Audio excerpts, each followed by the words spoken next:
Welcome to The Business Mind. Join me, Mark Fechner, as I sit down with business leaders to discuss their real-world challenges and formulate forward-thinking, creative solutions.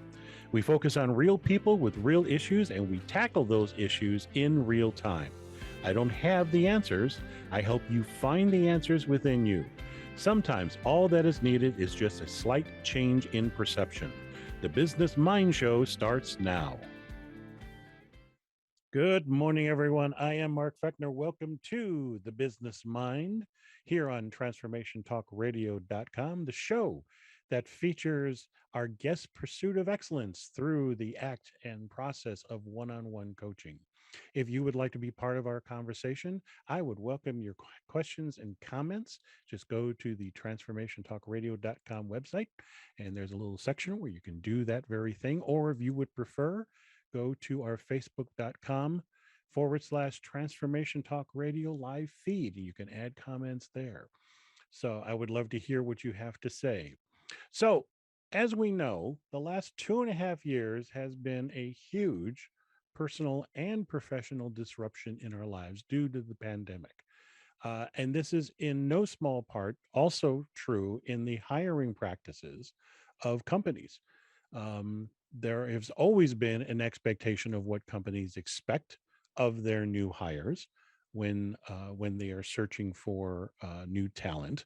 But there's also now a change in what talent is expecting when they are looking for a new position to apply for. And therein lies the challenge that the workforce has been facing, the disconnect between what companies are expecting and what new talent and new hires are expecting. So today, my guest has a very unique perspective on this very topic.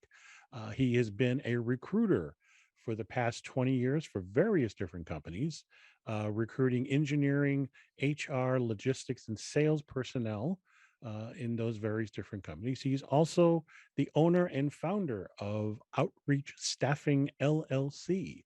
Please welcome my very good friend, Fred Thompson. Hey, Mark. Good morning. Thank you very much for having me. How are you? Thank you for being here. I appreciate it. Yeah, it's good. So, Fred, tell us a little bit about your company. Yeah, so Outreach Staffing is something I created in 2018. And I'll backtrack a little bit. So kind of follow up on the introduction. I appreciate that. I've been recruiting for over 20 years, primarily in the manufacturing sector, companies that make food and beverage products, steel, aluminum products, you name it. So I've worked for several companies, as you mentioned, and up until from 2013 to 2018, I worked for a company called Pactiv, and Pactiv is a global food packaging manufacturer. Worked there started as a senior recruiter, handling most of the manufacturing engineering openings, plant manager, director of operations, a lot of leadership positions in that capacity. Then moved over during that time frame to work and do the diversity and outreach recruitment to make sure that we're in compliance as Pactiv as a government contractor. So oversaw the diversity and recruitment for over 49 locations in the U.S. Was part of a RIF, which a lot of people have unfortunately been a part of. It was not my first go around, so maybe it's a pattern for me. But nonetheless, I left Pactiv in May of 2018, and I'd always wanted to branch out on my own. I got into the business over 20 years ago, working for an agency. They don't use the term anymore, but a headhunter back in 2000. So I'd always somewhat thought about going into the business or starting my own agency. So I had an opportunity in May of 2018. I was at a point in my life where instead of like going back to corporate and trying to do more corporate work, let's take this opportunity to see what I can do to branch out by myself. So I created Outreach Staffing in May of 2018, picked up some contracts, really thought it was going to be primarily focused on the South suburbs. I think even you and I met a few years ago around the time frame with a goal of maybe bringing business out to the South suburbs, identifying that as an area where maybe our skills were lacking or there weren't people that did this kind of work. So that was the intent. Started off with a company out in the South suburbs, MyJack in 2018, helping them with some of their openings, but ultimately started to partner with some other people who also had done agency and contingency work, and it really just branched out. Got involved with some other companies, GATX, AZEC, global companies or companies that had more of a national presence, and was able to network with some great folks that I had met along my journey while I was working at Pactiv and also at Panduit, and they had gone out in HR and other capacities, other companies, and have been able to network and grow this staffing agency over the last 4 years, where it's not really just primarily focusing on the South suburban area. We've got contacts and contracts in Texas and Mississippi, obviously Illinois as well, but it's really branched out and grown even bigger than what I expected. Congratulations. That's great. And Thank just you. for everyone else's benefit, the South suburbs Fred is talking about is the South suburbs of Chicago, Illinois. Oh, Chicago, So yes, right. Yeah, we think inherently that everybody knows that South yeah, suburbs of exactly. Chicago. We forget that there are other cities and locations that may have southern and northern suburbs as well. So Yeah. thanks for the We're clarification. we're sometimes a little myopic in our own point of Yep, view. yes we are. Yes we are. So tell us a little bit about the challenge you would like to talk about today. Yes, so you mentioned COVID obviously has changed the work environment completely since March of 2020. And one of the issues or one of the things I'm noticing is that I have a lot of clients that have what we call compression issues when it comes to salary. So post COVID, as things have started to stabilize over the last year or so, the competition to find talent has grown immensely over the last, I'd say, year to 18 months. And with that being said, salary, which is not everything, but it's something, has become a lot more competitive for companies to bring people in. Maybe what they had benchmarked pre-COVID in terms of what their compensation expectations were going to be. They've expanded because now, with the ability to work remotely, it's opened up the playing field for employees and candidates to just have more suitors. So one of the issues I've found is that there's always this balance when you work with a company where they're always looking at their own internal equity. When I say internal equity, I mean the people who currently work for them. So, for example, I've had clients in the manufacturing space. They may have an opening for a product design engineer or just an engineering opening, and they may already have a team of 8 folks in that role.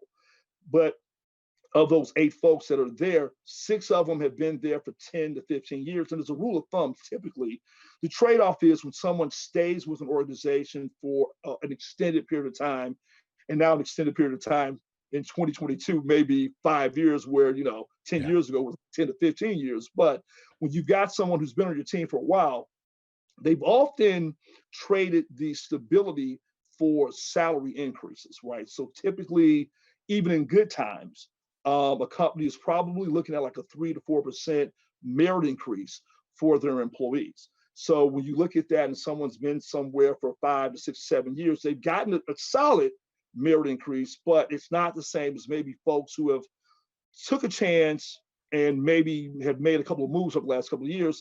Typically, when somebody makes a move, that increase is around about 10%. So when we've got internal equity, we're talking about the folks that have been on that team in that organization for an extended period of time. Now they've got an opening. Someone may be retiring or they're growing. Business has stabilized over the last 6 months or so, or a year, and they're looking to grow and add talent to their organization. When they do that, they're looking at people who not only are being suited by other companies because of COVID. You've got the ability to work. You're not just looking at your immediate geographical area. You've got the ability to do some work across the country, maybe even across the globe in some instances. But going back to my issue is that when we bring or we look for new talent, a lot of these hiring managers get what we would call sticker shock, right? They Mhm. haven't, for whatever reason, especially when COVID, let's say, hit March of 2020, for about a year or so, they perhaps were not hiring. In some cases, unfortunately, may have been letting people go.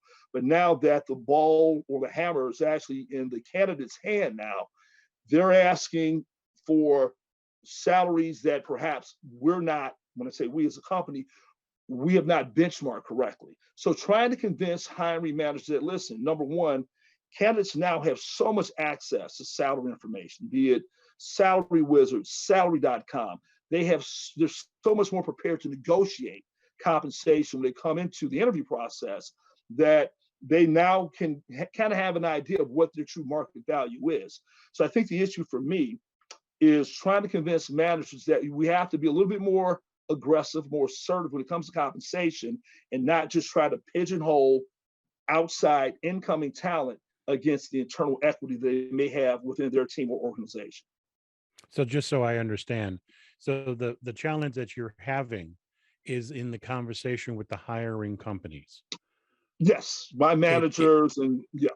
and that challenge revolves around, if you really want these people that you want to hire, you're going to have to change some of your hiring perceptions Around compensation, right? around Yeah, around compensation. compensation primarily. The other thing is also maybe a little bit more flexibility, since so many folks are working through with a hybrid model where they're perhaps on site 3 days and then off maybe two.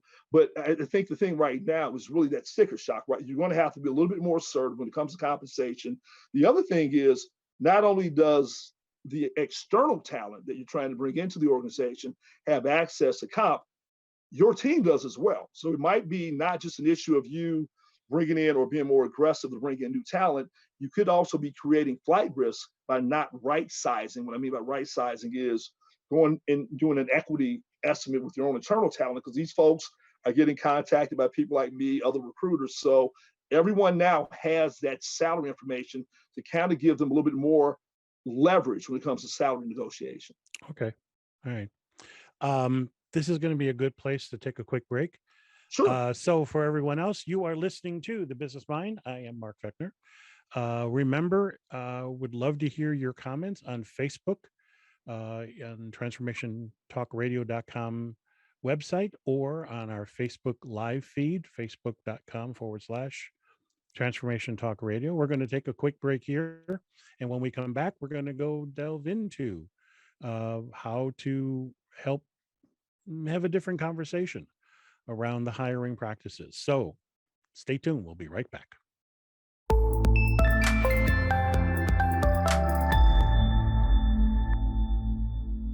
Welcome back, everyone. I am Mark Fechner. This is The Business Mind. My guest today is Fred Thompson from Outreach Staffing LLC. And we're talking about the challenge that hiring companies and hiring personnel are having, this conversation between the two.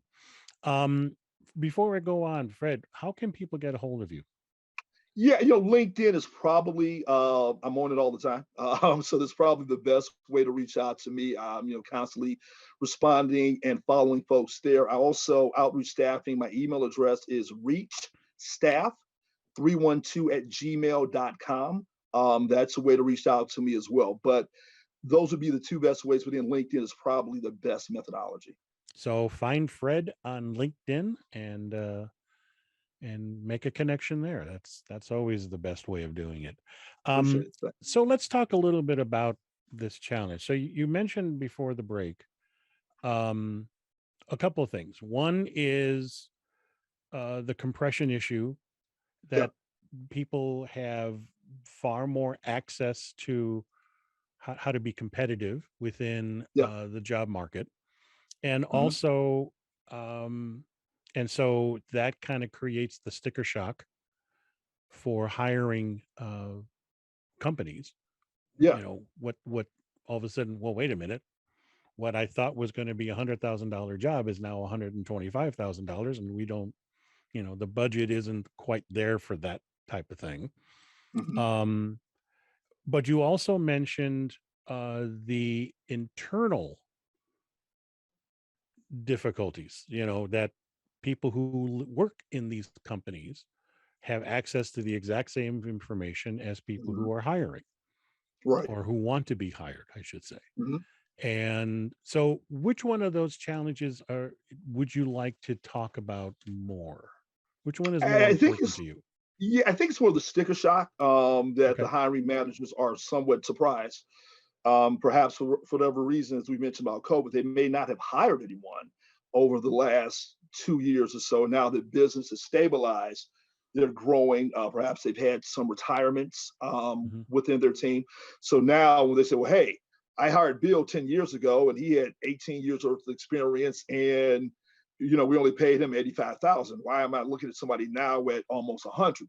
So the price you paid yesterday is not always a price that you pay today. It's almost the equivalent of when somebody buys a house, right? What you paid for your house 5 years ago, hopefully, it's not the same that What somebody you would. who's going to move across the street on the same block, right? And it's so that kind of anecdotal thought process that maybe opened them up Mhm. to having to look at it through a different lens.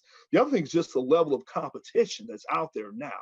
Again, Mhm. going back to COVID, before COVID, if you lived in the south suburbs of Chicago, you pretty much thought that you were going to be working or you're trying to find something that was going to be close.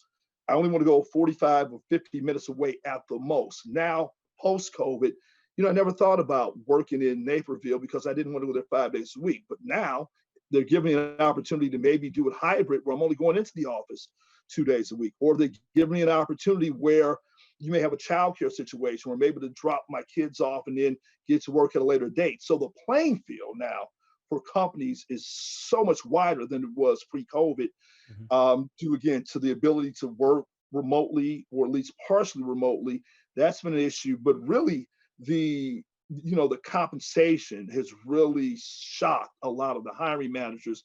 On top of that, and this is more anecdotal, we're not seeing as many technical degree people coming out, as many people in engineering and IT. So there's a limit of folks that these companies can really pull from, which even amplifies there is a wage or a wage war to attract and also to retain talent. But I really want to focus on that sticker shock to get the hiring managers to open up Okay. how they perceive compensation.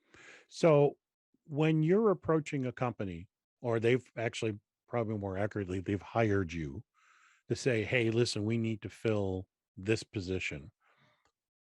When you have that conversation saying, hey, listen, you're looking at a 15% increase in your, in what you can have to be paying this person. What is that conversation like with those people?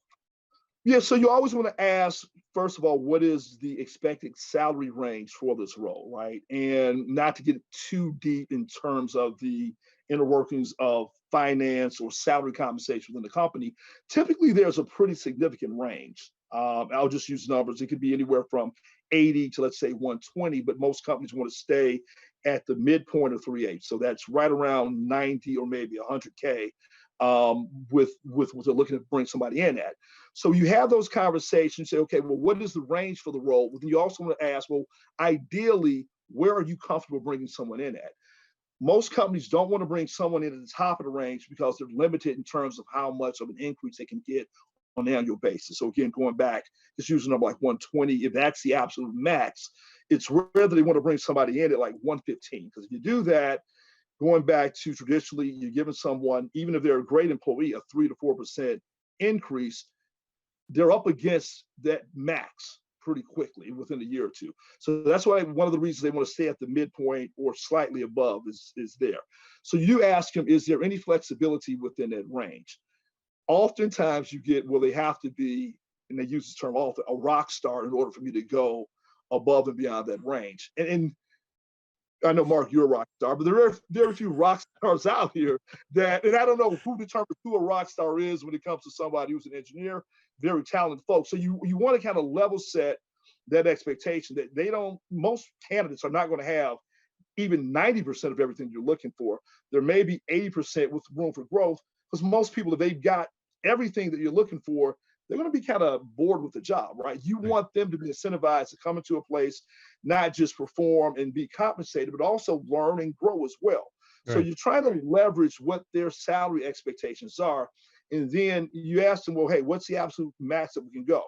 Then often you want to ask them, well, if you don't mind me asking, what's the internal team look like? Like, where have you traditionally had people? When's the last time you hired someone? When you hired this person, the last 2 years or so, were they at this benchmark? Were they at the 50th percentile of the salary range? Or are they at the 3/8 or the 75th percentile? So you want to kind of have some conversations around compensation so they're at least comfortable in knowing that they may have to go a little bit above, some cases maybe a lot above, what their compensation or their budget compensation is. It when you mentioned, they have to be a rock star, my question becomes, well, what's your standard of a rock star?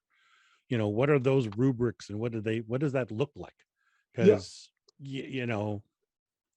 yeah, like you said, I consider myself a rock star, but right. that doesn't mean diddly But to the the next next company to does. the guy next to me. Yeah, right, right. um so when you start, and I know you, and I know you have fascinating statistics involved in all of this. When you're in that conversation and you're trying Hmm. to, explain to the hiring manager, who may not have hired anyone in the last 3 years Right. because of, the various different things that have gone on in our Hmm. economy, how how are you approaching that conversation with that, for lack of a better phrase, maybe out of date hiring manager? So some of it is, data, right? I mean, there are some numbers that you put in terms of how wages have increased.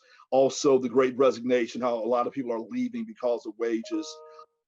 Sometimes you also want to personalize it, right? So oftentimes when you're talking to a hiring manager, he or she has been approached by someone like myself. So that kind of anecdotal story lets them know that, hey, you know what? Now that you mentioned it, I have been seeing an increase of how many people have reached out to me via LinkedIn, who have maybe reached out to me via email to find out if I knew of someone or perhaps if I'm interested in making a move myself. So you do want to kind of personalize it because that lets them know that you're right. There is a shortage of folks within this engineering, in electrical engineering, with thermodynamics.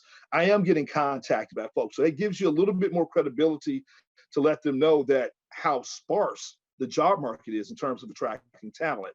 So to try to use that anecdotal story, put it on them. They've got a feeling of how tight the job market is. You got some folks that may have been at a company say, hey, I'm not even actively looking. I've been here for 15, 20 years. I haven't put open to work or anything like that on my LinkedIn profile. I'm getting 3 or 4 calls a week.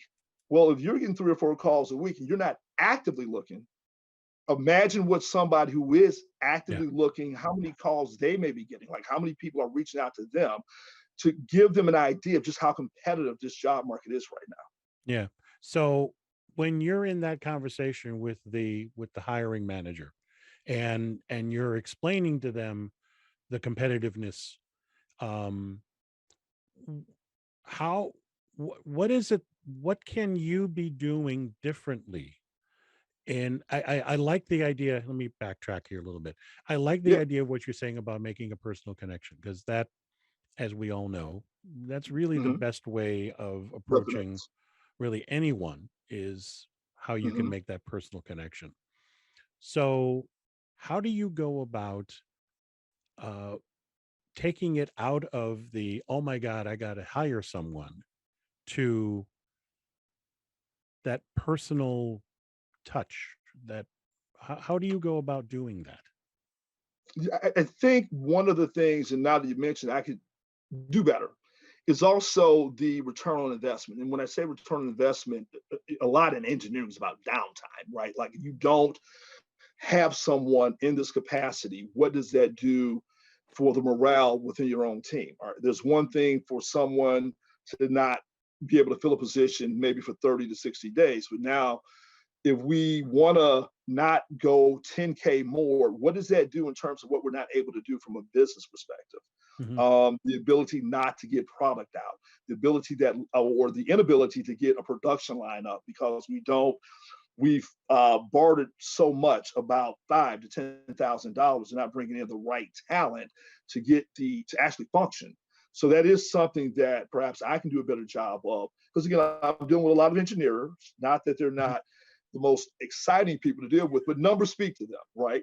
Yeah. So the fact that they're able to say, you know what, now that you think about it, at what price point does it make sense for me to not want to go 10K more to attract talent, and I'm not getting production done. I'm not getting the product out. I'm not able to get my capital equipment in. Also, what is it doing for morale? Because as we mentioned, this hybrid or even work-life balance has become such a bigger part of our lives as opposed to maybe 20 years ago.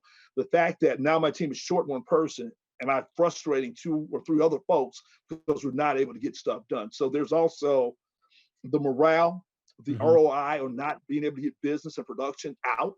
Hmm. Those are probably more personalized things that I could do to resonate with a hiring manager to look back at compensation. That's an interesting idea, because one of the things that when I talk with people and I talk about, communication and how you communicate with people, you want to know who you're communicating to. There are Right. those people that are the visionaries. They love seeing what's the big picture and how are we going to Mm-hmm. go, and here's how we're going to do it. And then there are those that are the data driven individuals. I think you're absolutely right.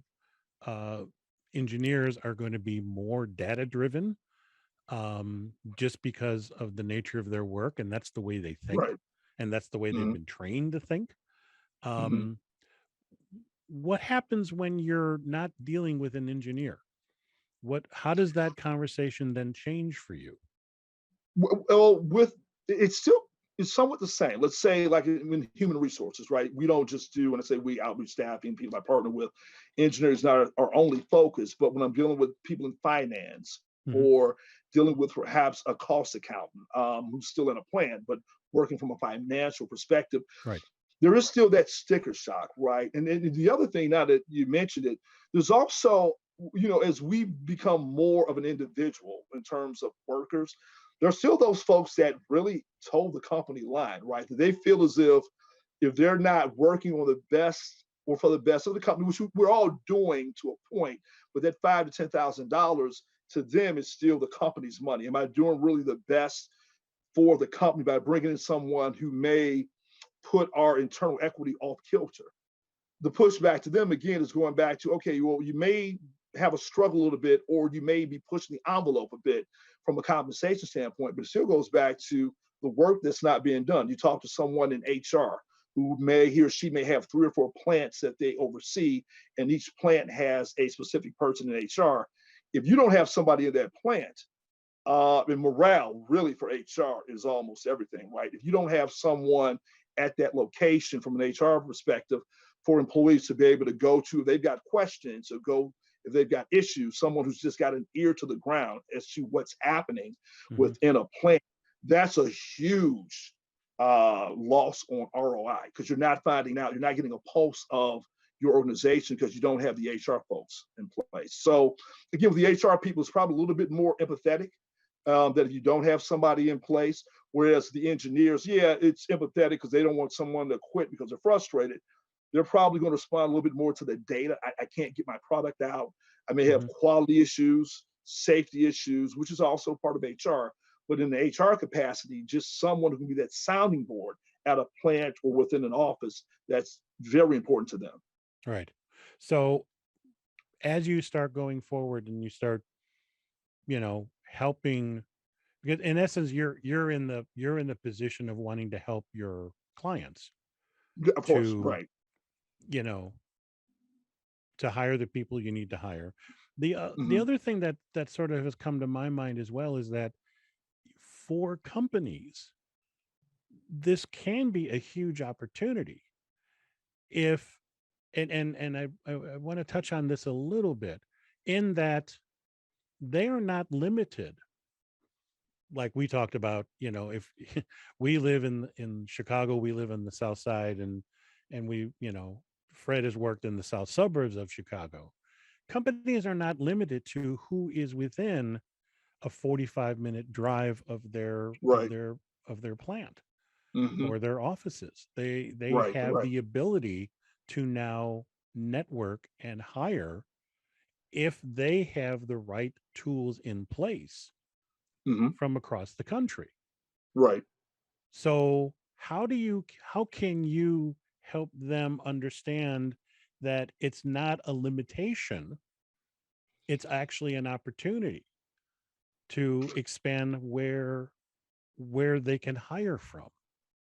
And that's something I struggle with, right? Trying to convince the internal leadership that you're not limited to your geography in terms of attracting talent. And that's a good point. One of the things I've often struggled with in engineering, manufacturing, a lot of plants are not always in what we would call global, or I would say geographic hotbeds, right? They're not always in a manufacturing plant, maybe in Iowa. They're not always in like Chicago, Right. Philadelphia, New York or Los Angeles, where you do have more people that may have a certain skill set. And those folks, for whatever reason, I think Iowa is a great place to visit. Now, but for whatever reason, they may not have the ability to attract people to certain locations. A lot of it could be due to family situations and not ready to move and just set Right. up roots and wherever. But now you got the ability to say, hey, are you able to, maybe as a project manager, come on site 1 week out of the month here, but still be able to help and support us remotely. Hmm. So maybe me helping these hiring managers and also companies expand their horizons in terms of how can we attract more people that may not be within a 30 to 40-mile vicinity or radius of where our plant is located. Hmm. And that it's a good point. I mean, try to help them expand and think outside of the box, that we can attract people, but we got to be a little bit more flexible, Hmm. compensation wise, and also from the hybrid model to get folks that maybe can help us on site once or twice a month. And that Right. expands our candidate pool. Because you shared with me that the three things that new hires are typically looking for are compensation, Right. huge, flexibility in, the work life balance, how they can work virtually as opposed to having to be in an office. And then the third thing is advancement. Right. Yeah. Growth is huge. Growth is It's huge. huge. Yes. So how could you go about explaining to a company and use not just the compensation aspect, but that your hires, and I know you're data driven as well, and you know these statistics, but how you can use that information to help a company expand the way they're looking at their hiring practices. No, that's a good point. So I think going back to the third one, you said that people are looking for growth, right? Yes. That ability that you can grow within a company without having to relocate, right? So a lot of these manufacturing, I go on manufacturing a lot, that's what I do, but I would say almost in any capacity, oftentimes people think of traditionally when someone wanted to grow within a company that may have required relocation, which you bring up another good point, you could minimize your relocation expenses. Hmm. Okay. Right. I mean, so traditionally somebody moved to Pennsylvania and they turned that plant around in 18 months. They picked up and they moved to Kansas, stayed there for 2 years, and then the track took them to Texas. So now, obviously, there's a cost if you're going to relocate someone, help them with purchasing a home, help them with selling and closing. Now we've gotten to the point where this person, this individual, could still grow within the company, help support different locations without the company incurring that relocation expense. So just how is the advantage of the hybrid model not just for the employee, how is it also an economic advantage for the company? Right. Right. Yeah, Because that's a good point. Yeah. the employee has already bought in. You know, we Right. as the people who are looking for jobs, they've already bought into this whole pandemic Hybrid model, hybrid relocation. Yeah. model, uh, sometimes just out of plain necessity. Right. They had to, otherwise, they wouldn't have any income and wouldn't have Right. put food on the table, stuff like that. Companies have been Mm-hmm. in a different position. It's been a challenge for them as well, but not Mm-hmm. to the extent of shutting down everything that they're doing. Correct. At least not in the fields that you work within. Primarily working. Yeah. So what does that conversation start to look like when you approach a company and saying, "Hey, look at the opportunities here." What does that conversation look like? Well, I think you've opened my eyes to just the fact that the company can pivot and use it again more to their benefits. So it does look like, hey, you're looking for someone who wants to grow. You're looking for someone who's got high potential. He or she, for whatever reason, may not be as apt to wanting to pick up and move given this post pandemic workplace. But have we really thought about they don't have to, right? In order for them to grow, they can still support not just maybe your initial location, like you got an opening in, I hate to bang on Kansas again, say Kansas, you got that one opening there. Again, Kansas is a great place. Go Jayhawks. But you got this one location, but now this person has a unique skill set. Let's say he or she is a safety coordinator, right? Hmm. Every plant that you have, safety is going to be key. Are you now able to take this person's expertise and he or she can support multiple locations? So what's the trade-off? What's the return on investment that if we get over the sticker shock, right? If we're able to get outside the box and maybe say, you know what, let's go at maybe 10 or 15K more than what we thought. But now we're able to maximize this person's skill set across the Midwest, across the East Coast. When needed, this person can mentor and manage those folks who are physically at that plant in that location. Are we really being creative and thinking about how we can leverage this hybrid model for this person to expand and impact more than just one location? Yeah. And certainly the fact that we're on this call and we're in two different locations and we're doing this over the internet Yeah, and stuff like that, technology out of necessity has made a lot of advancements over the last 2 years. Um, so what's the sticking point for companies to embrace this new technological advancements that we have now at our disposals? so I think it may really be more of an impetus for people like myself to bring in that thought process about how are you leveraging post-COVID work-life balance or accessibility? How are you leveraging this and saying, hey, how can we maximize this person's skill set and he or she can cascade that across our organization? I Hmm. think there's certain fields. I mean, obviously, sales. You still want to get in front of people, but I mean, you can at least do the initial intro via some form of social media. HR, to an extent, can still somewhat be cascaded through Zoom or Hmm. some type of social media outlet. I think for engineers, right, because such a tangible product.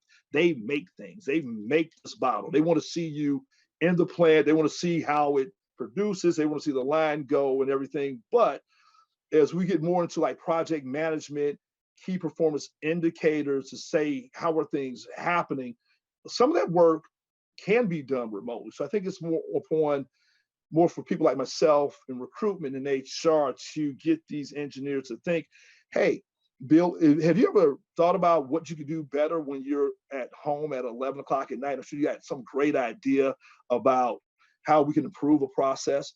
Well, Hmm. let's think about it.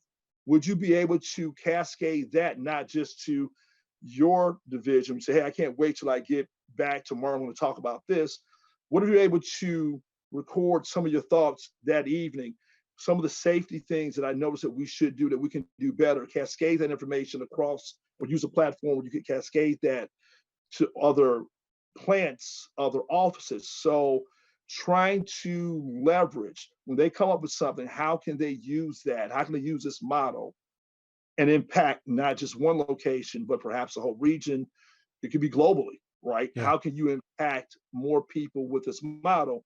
And if we do that, we find a high potential person. Do we really not want to bring he or she in because we're off $10,000?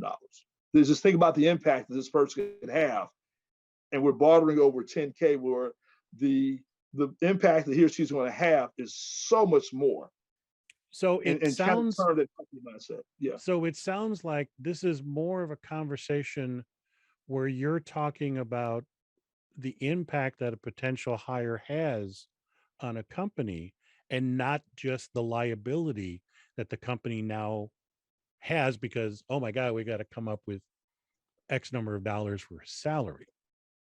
Right. Yeah, your X amount of dollars, the water cooler conversation. If they find out that we brought this person in at more than 20K, one of the benefits, or 20K more than what they're at internally, one of the benefits of doing Zoom, you don't have a water cooler, so they're not going to talk. They Yeah, won't well, meet each other yeah. with water cooler, right? So they won't do that.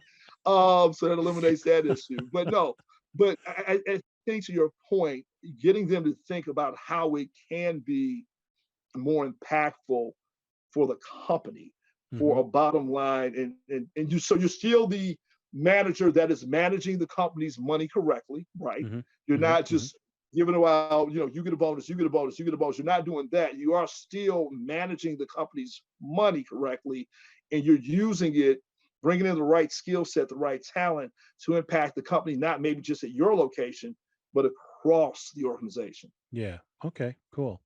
Um, we're going to take another quick break. Before Sure. we do, tell people how they can get a hold of you again. Yeah, sure. LinkedIn is probably the best way, but if not, my email address is reachstaff312 at gmail.com. That's reachstaff312 at gmail.com. All righty. So thank you very much. Remember, everyone, this is the Business Mind. I am Mark Fechner. We're going to take a quick break. And when we do, Fred is going to share with us what he's going to take away from today's conversation. If you have any insights or questions that you would like to share, I would love to hear them. Please go to transformationtalkradio.com. There's a little comment section there, or on our Facebook live feed, facebook.com/transformation talk radio. So we're going to take a quick break. When we come back, Fred's going to share with what he's going to take away from today's session. So stay tuned. We'll be right back.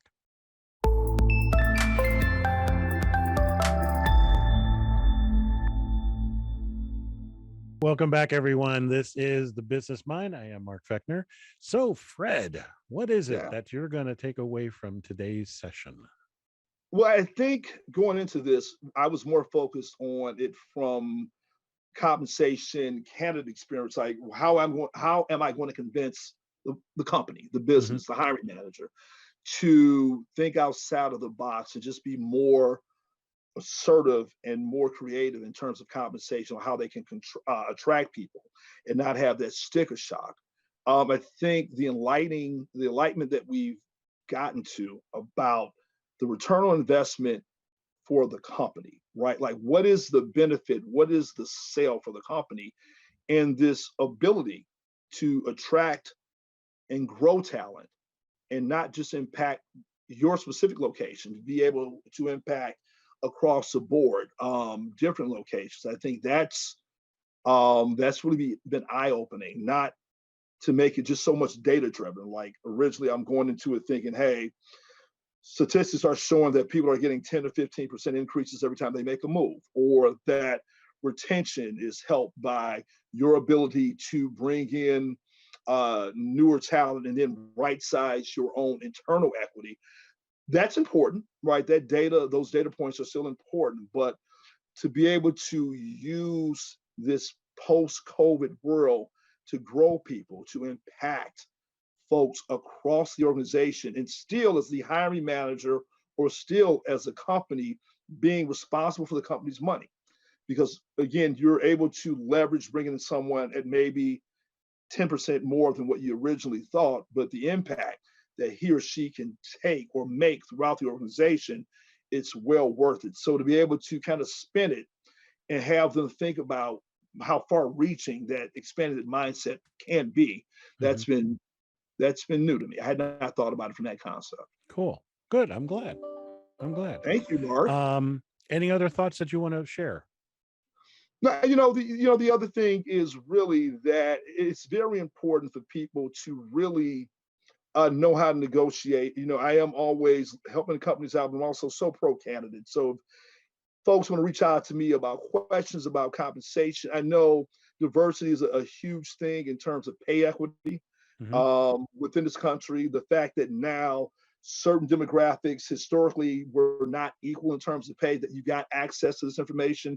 There's certain states where the salary compensation has to be put on the job posting. So there's no longer this rule of thumb that, well, we can only give you a 10% increase. That's a company standard. You now have that ability in a lot of states to find out how much a company pays. So, I mean, I think that's been a great opportunity for some right sizing in terms of pay equity and eliminating certain biases when it comes to compensation. Hmm. Okay, cool. Well, good. I'm glad. Um, One last time, how can people get a hold of you? LinkedIn is always the best method. If not, please reach out to me at reachstaffing312@gmail.com. Okay, great. So um, I want to add my little bit here. If you would like to contact me about working with you or your business, I can be reached at mark@markfechner.com, or you can go to my website, markfechner.com. There is a link on the homepage to schedule a 30-minute conversation. If you would like to work with me, or if you'd like to be a guest on my show, I am actively looking for guests to sit and do and be on this program and experience coaching live in front of everyone else. It's not as painful as it sounds. So please feel free to do that. Thank you, Fred, for being here, Yeah, I uh, appreciate for it. Thank your you. for your openness in sharing not only the challenge but also the process and coming up with some brand new ideas. And I Yes. appreciate you sharing that with all of us. Our next guest is going to be actually, she's a client of mine. She is a personal trainer. Her name is Kirsten Anderson of Spark Synergy Fitness. We have been working together for several, this past year. Um, don't quite know yet what we're going to talk about, but it's a different perspective, being in the personal training arena. If you would like to join and hear us, on that program, the Business Mind airs the second and fourth Tuesday of every month at 10 a.m. Central. That's 11 a.m. Eastern, 8 a.m. Pacific on transformationtalkradio.com. Thank you again, Fred. And so until next time, thank you for listening to The Business Mind on Transformation Talk Radio. I'm Mark Fechner, where we focus on real people with real issues, and we tackle those issues in real time.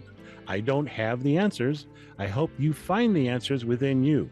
The Business Mind Show airs the second and fourth Tuesday of every month at 8 a.m. Pacific on transformationtalkradio.com. Sometimes all you need is a change in perception.